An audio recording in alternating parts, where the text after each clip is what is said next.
지난 주간에 제가 이렇게 기도해 드린 몇 분 가운데 특별히 두 분이 기억에 오래 남습니다. 한 분은 이렇게 몸의 질병으로 인해서 고난 중에 제가 이렇게 기도를 해드렸고, 또 한 분은 멀리 이사를 가는데 마음의 평안함과 하나님의 인도하심이 있기를 놓고 기도를 해드렸습니다. 그러면서 제가 병자와 또 멀리 이사 가시는 이 두 분을 기도하면서 제 안에 이런 찬송이 떠올랐습니다. 찬송가 370장 2절 가사인데, 그 두려움이 변하여 내 기도 되었고 전날의 한숨 변하여 내 노래 되었네. 그 두려움이 변하여 내 기도 되었고 전날의 한숨 변하여 내 노래 되었네. 이 찬송가가 제 안에 있었고, 또 이 찬송가를 가지고 또 기도할 때 저는 이렇게 몸으로 고생하시는 분, 또는 멀리 이사 가시는 분의 하나님의 인도하심과 평안함이 있기를 놓고 기도하면, 그러면 저는 그분을 위해서 기도해 줬으니까 저희 기도가 중보기도가 되겠죠. 그렇죠? 중보기도가 되겠죠. 이렇게 제가 중보기도를 드립니다. 그러면서 또 동시에 제가 이런 생각을 했습니다. 내가 내 자신을 위해서 참 기도를 많이 해야 되겠다, 이런 생각을 갖게 된 겁니다. 왜냐하면 우리는 많은 경우 우리가 우리 자신을 위해서 기도를 많이 한다고 하지만 사실은 우리의 기도가 이기적인 기도일 가능성이 많습니다. 왜냐하면 우리의 기도를 보면 대부분 건강 문제, 또는 자녀 문제, 또는 물질 문제, 또는 성공, 또는 어떤 우리가 목표하는 어떤 그 목표의 달성을 위한 이런 기도를 우리가 많이 드리고 있기 때문입니다. 그런데 사실 이런 기도는 전부 다 이기적인 기도일 수가 있잖아요. 왜냐하면 나의 유익을 위한 기도이지, 이게 하나님의 영광과 관련되겠는가라고 하는 겁니다. 물론 이 기도가 필요하지 않다는 건 아니지만, 그러나 우리가 온전한 이런 하나님께 영광을 돌리는 내 자신의 이 기도를 우리가 드릴 수 있어야겠다라고 하는 겁니다. 저는 그런 의미에서 우리가 진정한 이 기도의 의미를 들려면 항상 우리가 예수님을 묵상해야 됩니다. 왜냐하면 예수님은 진리시잖아요. 또 진리는 바로 예수 그리스도시잖아요. 그래서 진리는 예수 그리스도 안에 있으므로 우리가 예수님을 깊이 묵상하면 그 예수님, 그 진리이신 그분 안에서 우리는 영적인 기도를 드릴 수 있다는 겁니다. 내가 내 자신을 위해서 기도하더라도 이 기도가 어떤 세속적인 어떤 인간의 욕망과 욕심을 만족시키는 이런 이기적인 기도에서 탈피해서 진짜 영적인 이 기도를 우리가 드릴 수 있어야 되겠다. 저는 그런 의미에서 이 영적인 기도를 우리가 진짜 제대로 드리려면 우리는 예수님의 기도가 우리에게 모델이 되어야 된다고 생각을 합니다. 왜냐하면 예수님은 온 인류의 구원을 위해서도 기도하셨고, 또 예수님을 필요로 하는 모든 분들에게 예수님은 그 기도를 통해서 그들의 어려운 문제들을 해결해 주었습니다. 병자를 고쳐주시기도 하고, 믿음을 일으켜 세워주시기도 하고, 때로는 어떤 기적사건을 통해서 어떤 것들을 잊게 하시기도 하고, 또는 귀신을 쫓아내시는 능력도 보이셨잖아요. 그러나 우리가 알아야 될 것은 예수님은 많은 기도를 통해서 큰 일들을 하셨지만, 그러나 자신을 위한 이 기도도 예수님은 결코 소홀히 하지 않았다는 것을 우리가 볼 수 있어야 됩니다. 왜냐하면 예수님은 공생의 그 하루의 날을 보면 이른 아침부터 늦은 밤까지 매우 바쁘게 살았어요. 특별히 예수님께서 가버나움에서의 그 하루의 그 일과를 성경은 기록해 놓고 있는데, 어떻게 기록해 놓고 있냐면, 오전에는 회당에서 하나님의 말씀을 가르치고, 또 오후에는 또 회당에서 또 하나님의 말씀을 강론하고, 그리고 또 각종 병자와 귀신 들린 자를 고쳐주시고, 그러면 굉장히 예수님은 피곤한 하루를 이른 아침부터 늦은 밤까지 보냈을 거 아니에요. 그럼에도 불구하고 그 피곤한 그 긴 시간을 보냈음에도 예수님은 그 다음날 이른 새벽에 또 한적한 곳으로 와서 기도하셨더라. 또는 예수님께서 사람들의 어떤 인기를 피해서, 왜냐하면 예수님께서 오병이어 기적사건을 일으켰을 때 그 오병이어 그 기적사건 가운데 예수님을 왕으로 막 삼고자 했을 때 예수님은 조용히 또 들로 가셔서 또 홀로 기도하셨다는 겁니다. 이 말은 뭐냐면 예수님은 온 인류의 구원을 위해서도 기도하셨지만 자신의 영적인 삶과 영성을 위해서도, 자신의 그 어떤 개인의 경고를 위해서 예수님은 결코 기도하는 시간을 소홀히 여기지 않았다는 것을 우리가 볼 수 있어야 됩니다. 특별히 우리는 요한복음 17장을 묵상할 때마다 이 요한복음 17장에서 우리는 예수님의 기도를 배울 수 있어야 됩니다. 왜냐하면 요한복음 17장은 예수님의 기도 가운데, 복음서에서 나오는 그 기도 가운데 가장 긴 기도가 바로 요한복음 17장이거든요.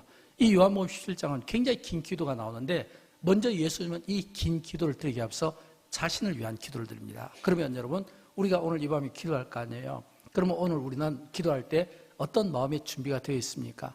여러분 오늘 저녁 기도할 때 어떤 기도를 드리실 건가요?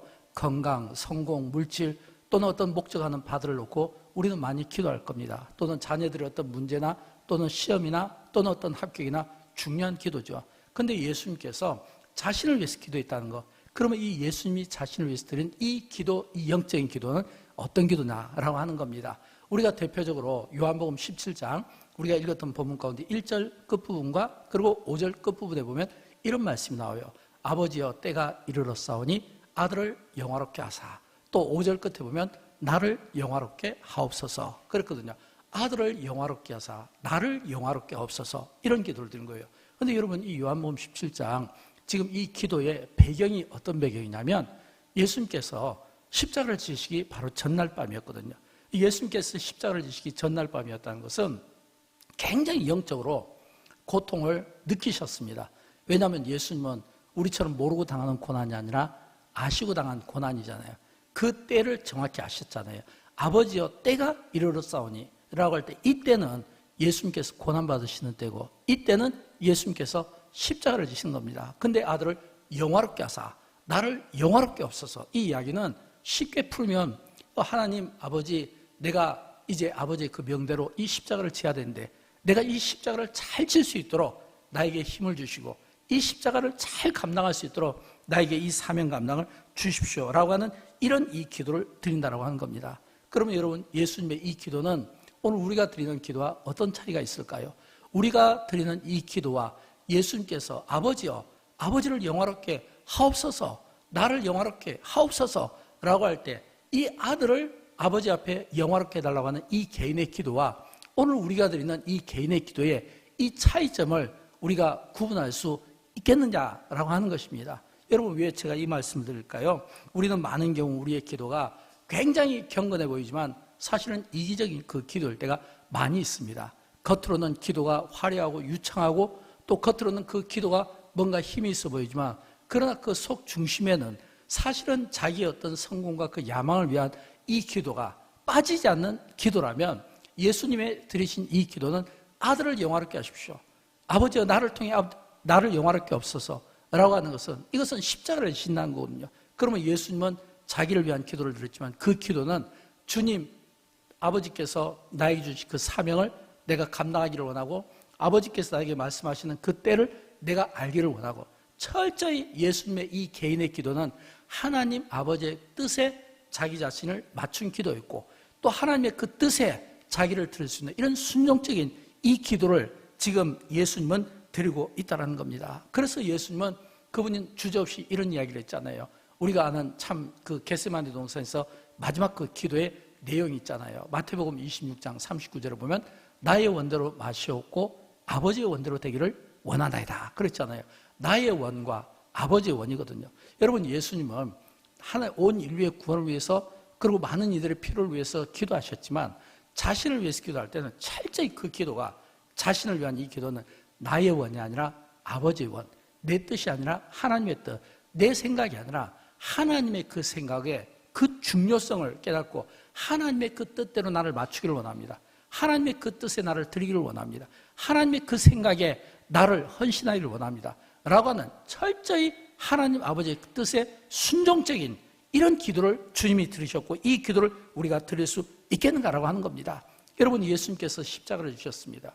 예수님께서 십자가를 지신 그 십자가의 그 큰 사랑은 온 인류를 죄에서 대속하시고자 하는 이런 대속적인 이 십자가의 이 죽으심입니다. 또 뿐만 아니라 이 십자가는 우리에게는 말할 수 없는 사랑입니다.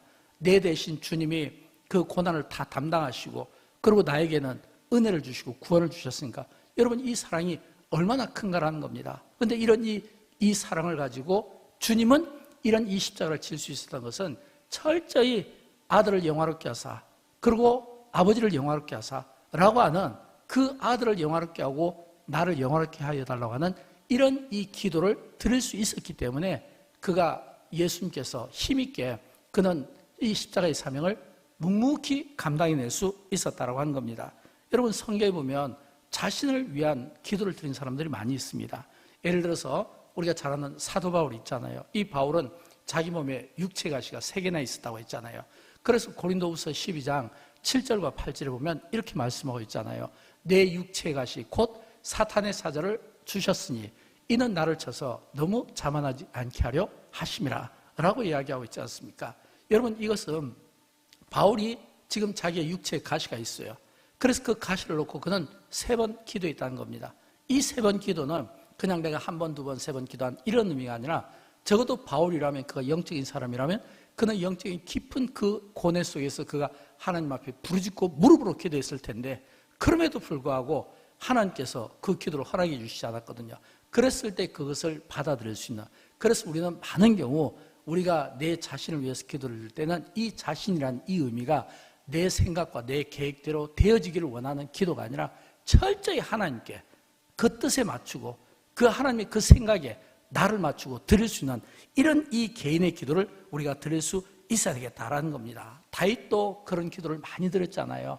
다윗도 시편에 보면 그 시편에서 자기 자신을 나라고 이렇게 표현하면서 또는 내가라고 표현하면서 하나님 앞에 나 같은 이 죄인, 또는 내가 이렇게 하나님께 정말 죄를 많이 지었지만 그럼에도 불구하고 그 은혜와 그 긍휼하심을 받고 그 사랑을 내가 내가 그 감당할 수가 없어서 내가 그 은혜를 하나님 앞에 찬양으로 영광을 올려드리는 이런 이 기도를 드리며 이 다윗이 얼마나 회개에 그 기도에 민감했나라는 것을 우리가 볼 수 있어야 됩니다. 사랑하는 여러분, 나를 가장 잘 아시는 분이 누구일까요? 나를 창조하신 하나님이 나를 가장 잘 아시겠죠. 또 나를 잘 아는 분이 누구일까요? 성령님이시겠죠. 왜냐하면 성령님이 내 안에 내주하셔서 나의 모든 속사람의 생각과 뜻을 감찰하시니까 당연히 성령님은 나를 잘 아십니다. 그러면 그 다음에 나를 아시는 분은 누구일까요? 나라고 생각합니다. 나라고 생각해요. 하나님이 나를 아시고 성령님이 나를 아시지만, 그러나 하나님, 성령님 다음에 나를 가장 잘 아는 사람은 나라고 하는 겁니다. 그래서 우리는 이 내가 하나님 앞에 내 자신을 위한 이런 기도를 드릴 수 있어야 되는데, 저는 그런 의미에서 우리가 자신을 위한 이 기도를 3가지로 짧게 말씀을 드리고 싶어요. 나를 위한 또는 자신의 기도를 하려면 첫째는 뭐냐면 내 안에 있는 이 죄를 미워하는 마음을 주시도록 우리가 하나님 앞에 기도할 수 있어야 됩니다. 우리는 많은 경우 타인에 대해서, 남의 죄에 대해서, 남의 허물에 대해서는 끄집어내고 정죄하고 그리고 판단하기를 좋아합니다. 그러나 나 죄에 대해서는 굉장히 관대하고 모든 것들이 허용이 되는 거예요. 그러니까 타인의 죄에 대해서는 예수님께서 비유로 말씀해 주신 것처럼 눈에 티 들어간 그 티를 보면서 마치 돋보기로 현미경으로 보는 것처럼 막 들춰내는 거예요. 그러다 자기는 눈에는 들보가 있거든요. 그럼에도 불구하고 관대하다는 거예요. 여러분, 이것이 오늘 우리의 모습 아닐까요? 근데 사실은 나를 가장 잘하는 것은 성령님 다음으로 나라는 겁니다. 그래서 내가 진짜 내 자신을 위한 이 기도를 드리려면 무엇보다 내 안에 있는 죄를 내가 미워하고 내 안에 있는 이 죄를 놓고 내가 물리칠 수 있는 이 기도를 우리가 드릴 수 있어야 되겠다라는 겁니다. 2번째는 내 안에 있는 두려움을 물리칠 수 있어야 돼요. 두려움을 물리칠 수 있어야 돼요. 여러분, 예수님의 마지막 기도는 어떤 기도였을까요? 십자가를 지시는 기도였잖아요. 그렇다면 예수님의 그 마지막 기도는 굉장히 두려운 기도 아니었겠습니까? 왜냐하면 예수님의 그 겟세마네 그 기도를 놓고 성경학자들은 어떻게 이야기하냐면 예수님이 기도할 때 흘리신 그 땀이 핏방울처럼 보였다. 또는 예수님께서 흘리신 그 땀이 모세혈관이 터져서 실제로 피가 흘렸다라고 이야기하거든요. 이 뭘 이야기하냐면 그 안에 있는 이 두려움을 물리치기 위해서 굉장히 깊은 그 고난을 생각하고 그 고난 앞에 자기 자신을 순종적으로 드릴 수 있는 이 기도가 사실은 쉬운 기도가 아니에요. 그런데 왜 우리가 이런 기도를 드려야 될까요? 우리가 우리 안에 있는, 내 안에 있는 이 두려움을 진짜 물리치려면 어떻게 해야 되냐면 오늘 보면 4절을 보면 이런 말씀이 나와요. 4절 말씀인데 우리 같이 한번 읽어보면 좋겠어요. 같이 읽을까요? 예수님께서 내게 미루어 아버지를 이 세상에서 영화롭게 하였사오니 아멘. 예, 아버지께서 내게 하라고 주신 일을, 아버지께서 내게 하라고 주신 일을, 아버지께서 내게 하라고 주신 일을, 이 아버지께서 내게 하라고 주신 이 일이 뭘까요? 이건 십자가 사명이잖아요. 이 사명을 내가 이루어 아버지를 이 세상에서 영화롭게 하였사오니. 그랬거든요. 이 말은 하나님 아버지께서 내게 주신 이 사명을 내가 이루었다는 겁니다. 이 말은 내가 십자가를 잘 감당해서 하나님 아버지를 이 세상에서 영화롭게 하였다고 하는 이 기도를 지금 누가요? 예수님께서 드리시는데 이 기도가 사실은 쉬운 기도가 아니거든요. 조금 전 말씀드린 것처럼 땀이 핏방울이 되는 이런 깊은 이런 이 몸에 그 어떤 그 고난을 느끼면서 드리는 그런 그 기도를 예수님께서 드리셨다라고 하는 겁니다. 사랑하는 여러분, 하나님은 우리를 쓰실 때 우리가 강해서 쓰시지 않습니다.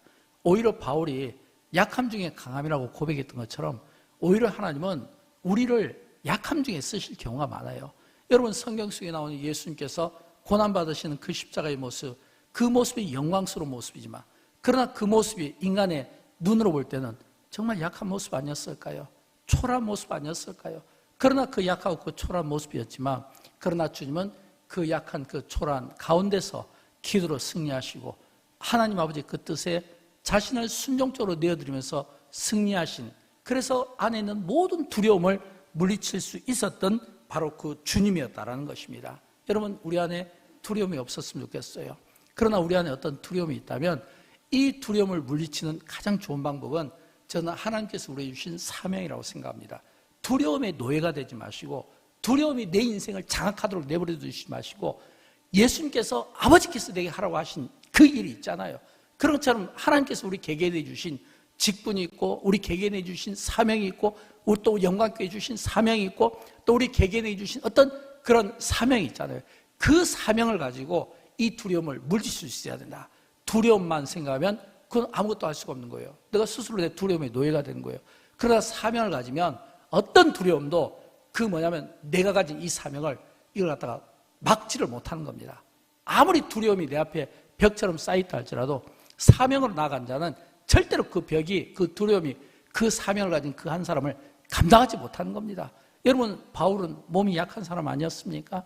또 그뿐만 아니라 그는 몸에 병로 있었잖아요. 육체에 가시가 있었다고 했으니까. 그럼에도 불구하고 그가 아시아로 유럽으로 다니면서 그는 얼마나 많은 위협을 당하고 얼마나 많은 그 어떤 상황 속에서 두려운 일들이 많았겠습니까? 죽을 고비도 넘기고 태장도 맞아봤을 것이고 야반도주도 했고 항아리 속에 들어가기도 했고 또는 배를 타고 가면서 그 배가 막 풍랑 속에서 기울고 빠져 죽을 뻔했던 적이 있잖아요. 근데 왜 바울이 그 가운데서도 이겨낼 수 있었을까요? 사명, 주 예수 그리스도께서 내게 주신 사명을 이루기 전까지는 이거거든요. 이런 이 사명이 모든 두려움을 물리칠 수 있었다는 거예요. 저는 우리 안에 두려움이 없기를 바라지만 혹시라도 두려움이 있다면 그 두려움을 하나님이 내게 주신 사명으로 물리칠 수 있기를 주님의 이름으로 축원드립니다.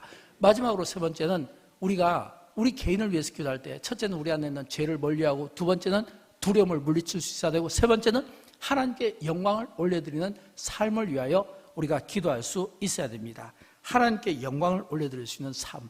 여러분, 이 초대교회 성도들은요 서로 어떻게 연락을 주고받았을까요?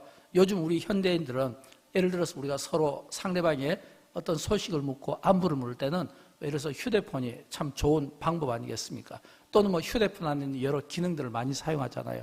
그러나 고대 시대는 서로 이렇게 멀리 떨어진 사람과 안부를 물을 때는 그들은 편지를 사용했던 겁니다. 우리가 사도 바울을 보면 이 바울 서신이 전부 편지로 되어 있잖아요. 그래서 이 초대교회 성도들은 항상 편지를 가지고 서로 주고받는데 근데 그 편지를 봉인할 때 거기 들어가는 이니셜이 있어요. DV라는 이니셜인데 이 DV는 뭐냐면 이게 데오 볼란테, 이게 어떤 뜻이냐면 하나님의 뜻이라며. 그래서 편지를 탁 쓰고 마지막에 딱 인봉하고 거기다가 이 DV라는 이 직위를 탁 찍는 거예요. 이게 뭐냐면 하나님의 뜻이라며 이거거든요. 하나님의 뜻이라며. 초대교회 성도들은 자신들이 하는 모든 일에 있어서 그 일이 전부 하나님의 뜻 가운데 이루어지는 거, 이걸 우리가 다른 말로 섭리라는 말을 쓰잖아요. 하나님의 뜻이라면 하나님의 뜻 가운데서 이루어집니다. DV, 이걸 가지고 인장을 찍으면서 그들은 서로 자신들의 마음을 서로 이렇게 확인하는 시간을 가졌다는 거예요. 다시 말하면 그들은 이 편지를 통해서 자신들이 하는 모든 삶의 우선순위가 하나님의 뜻이라면 이거였어요. 내가 하는 일이 하나님의 뜻이라면, 영광교회가 하는 일이 하나님의 뜻이라면 하나님의 뜻을 강조하고 있다는 겁니다. 여기에 나의 뜻이나 나의 생각이 들어가는 것이 아니라 하나님의 그 뜻에 자기를 순종시키고 하나님의 뜻에 자기의 생각을 포기시키고 하나님의 뜻에 자기 자신을 맞출 수 있는 하나님의 뜻이라며, 이게 뭐냐면 초대교회 성도들이 강조했다는 겁니다. 여러분, 예수님께서 우리에게 가르쳐 주신 기도가 바로 이런 기도잖아요. 여러분, 우리가 주기도문 할 때 바로 똑같이 이 데오 볼렌트가 나오잖아요. 어디에서 나올까요? 마태복음 6장 10절을 보면 이런 기도가 나오잖아요. 뜻이 하늘에서 이루어진 것 같이 땅에서도 이루어지리이다. 뜻이 하늘에서 이루어진 것 같이 땅에서도 이루어지리이다. 이게 뭐냐면 하나님의 뜻이 하늘에서 이루어진 것 같이 하나님의 뜻이 땅에서도 이루어지리이다. 예수님께서 주기도문을 통해서 우리에게 가르쳐 주신 기도고, 그리고 이 기도를 우리가 우리의 인생 가운데 펼칠 수 있어야 된다라고 하는 것입니다. 사랑하는 여러분, 하나님의 뜻이 무엇일까요? 저는 제가 아무리 목사라도, 제가 신학을 전공했어도 저는 하나님의 뜻에 대해서 제가 다 알 수가 없습니다. 피조물인 인간이 어떻게 전능하시고 창조해 주신 하나님의 뜻을 우리가 다 알 수 있을까요? 피조물인 우리 인간이 가진 이 인간의 이 작은 지혜로는 크신 하나님을 다 열어볼 수가 없는 거예요. 열어볼 수 없기 때문에 우리는 하나님의 뜻을 이야기할 때 이런 해석이 나오지 않을 수가 없는 거예요. 그게 뭐냐면 하나님의 뜻은 우리 인생을 뭔가 이렇게 굴곡스럽게 만드는 것 같아. 다시 말하면 우리 인생에 뭔가 굴곡을 만들어주신 것 같아. 저는 그렇게 생각해요. 왜 제가 이런 말씀 드릴까요? 우리 인생이 직선으로 딱 이렇게 고속도로처럼 하이웨이처럼 뻥 뚫리면 얼마나 좋겠습니까? 근데 하나님의 뜻이, 성경 속에서 하나님의 뜻을 따라 살았던 사람들의 그 인생을 보면 직선이 아니에요. 다 굴곡이 있는 인생이었던 것을 우리가 보게 되는 겁니다. 이 말은 뭐냐면 하나님의 뜻 가운데 살아가기 때문에 내 인생이 뭔가 이렇게 평탄한 것이 아니라 하나님의 뜻이기 때문에 예상하지 못하고 예기치 못했던 어떤 환경에 맞닥뜨리거나 어떤 상황에서 예상하지 못했던 그 일 앞에서 절망스러운 그런 경험들을 하게 된다는 겁니다. 이게 뭐냐면 예상하지 못했던 일. 근데 여러분, 우리가 살아가다 보면 그런 일들이 많잖아요. 내가 예상하지 못했던, 하나님, 조금 전에 자매의 고백처럼 내가 무슨 죄가 그렇게 많은데 내가 그렇게 하나님 앞에 나름의 열심을 가지고 헌신했는데 왜 나에게 이런 고난이 찾아오나요? 나의 기도 시간이 부족했나요? 헌신이 부족했나요? 그게 아니잖아요. 여러분, 하나님의 뜻은 하나님께서 우리 인생을 직선 도로가 아닌 곡선 도로로, 곡선으로 우리를 인도하실 때가 있다는 겁니다. 예상하지 못한 일이 있어요. 요셉을 한번 생각해 보십시오. 여러분, 요셉의 삶을 보면 그 인생이 어떤 삶이었습니까? 그는 어렸을 때부터 곡선 인생을 살은 대표적 사람 가운데 하나 아닙니까? 어렸을 때 형들에 의해서 구덩이에 던져진 인생이었습니다. 또 종살이도 했습니다. 또 오해도 받았습니다. 억울한 옥살이도 했습니다. 그러나 요셉은 그런 것 때문에 성경에 보면 그가 막 우울했다 이런 말을 사용하지 않아요. 그것 때문에 그가 막 스트레스를 많이 받았다 이런 말을 쓰지 않습니다. 오히려 성경은 그런 그 요셉의 삶을 하나님이 그와 함께 하심으로 형통하였더라 이렇게 이야기를 하는 겁니다. 하나님이 그와 함께 하심으로 형통하였더라. 근데 이 형통이 요셉이 애굽의 총리가 되어서 성공해서 하나님이 그와 형통했다고 이야기하나요? 아닙니다. 요셉이 노예로 살을 때, 요셉이 억울한 종살이를 할 때, 그 억울한 종살이라는 그 요셉의 삶을 통해 하나님이 요셉과 함께 하니까 요셉의 삶이 형통하네 라고 이야기하는 겁니다. 그러면 하나님의 뜻은 하나님이 우리에게 향하신 이 하나님의 우리에게 바라시는 이런 인생의 모습은 내가 그냥 성공했기 때문에, 총리가 되었기 때문에 이게 아니에요. 요셉의 삶이 하나님이 함께 하셨다는 것은 그의 그 삶 속에는 하나님의 임재가 있었다는 거예요.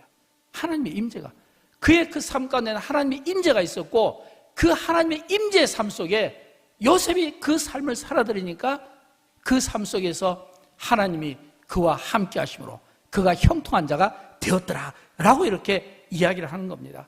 그의 삶 속에 하나님의 임재가 있었다는 것은 철저히 하나님의 뜻에 자기 자신을 복종시키고 하나님의 뜻에 자기 자신을 포기한 이런 대표적인 삶을 누가요? 요셉이 살아들였다라는 것입니다. 사랑하는 여러분, 저는 여러분 인생 가운데 굴곡 또는 곡선 인생이 없었으면 좋겠어요. 그러나 혹시라도 내 인생 가운데 왜 우리 가정의 문제로 곡선이 생기지? 왜 내가 몸에 이상이 생겨서, 또는 내가 어떤 인간관계 또는 사업의 문제로 왜 내가 곡선 인생이 자꾸 생기지? 왜 내 인생이 자꾸 장벽에 있지? 여러분, 너무 그것 때문에 두려워하지 마시기 바랍니다.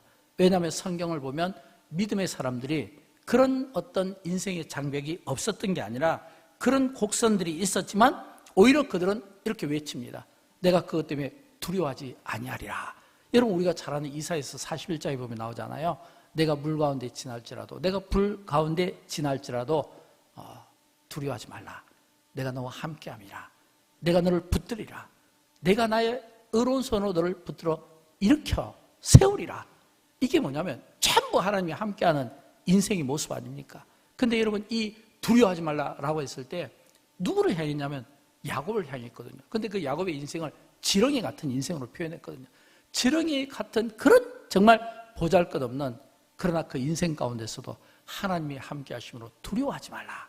내가 너와 함께 하겠다 라고 말씀하시는 그 음성을 우리가 들을 수 있어야 되겠다라는 겁니다. 여러분, 믿음이란 모든 일이 내 뜻대로 되기 때문에 내가 믿음이 좋은 게 아니에요. 내 인생에 곡선이 있고 내 인생에 예기치 못한 어떤 어려운 상황들이 맞닥뜨려지지만, 그러나 그 어려운 상황 가운데서도 하나님의 뜻인 것을 믿고 여기에 하나님의 섭리가 있음을 믿고 하나님의 뜻이라면, 앞에서 이야기한 것처럼 데오 볼렌트 이것이 하나님의 뜻이라면 내가 믿음으로 나가리라. 이게 뭐냐면 믿음이거든요. 믿음은 모든 좋은 상황을 만들어 놓고 거기에 나의 믿음을 증명하는 게 아니라, 아무리 어렵고 힘든 상황이라도 바랄 수 없는 것을 바라고, 바랄 수 없는 것을 바라고, 그리고 볼 수 없는 것을 볼 수 있는, 이게 믿음이거든요. 이런 이 믿음이 우리 안에 있을 때 우리는 우리의 인생의 모든 이 곡선을 우리가 이겨낼 수 있다라는 것입니다. 저는 여러분 가운데 인생의 곡선이 정말 없었으면 좋겠습니다. 그러나 혹시라도 인생의 곡선으로 인해서 힘든 삶을 살아가고 있다면 이 시간 기도하는 가운데, 하나님, 내 인생의 이 곡선 또한 하나님이 주신 것을 믿고 그 섭리를 제가 인정하겠습니다. 그리고 그 섭리 가운데 또 나를 일으켜 줄 줄로 믿습니다. 나를 붙잡아서 내 인생을 건져 주실 줄로 믿습니다. 이 믿음으로 오늘 이 밤에 반드시 승리하시고 예수님처럼 내가 내 자신을 위한 기도를 하더라도 이 기도가 반드시 하나님을 영화롭게 나의 삶을 통해 우리 주님이 영광스러운 이 삶을 살아낼 수 있는 이런 영적인, 이런 성숙한 경건한 기도를 저와 여러분이 들음으로 말미암아 오늘 이 밤에 저와 여러분, 우리의 기도가 하나님께 영광이 되고 많은 사람들을 회복시키고 살리고 무엇보다 여러분 자신이 살고 가정이 사는데 거룩하게 쓰임받기를 주님의 이름으로 축원드립니다.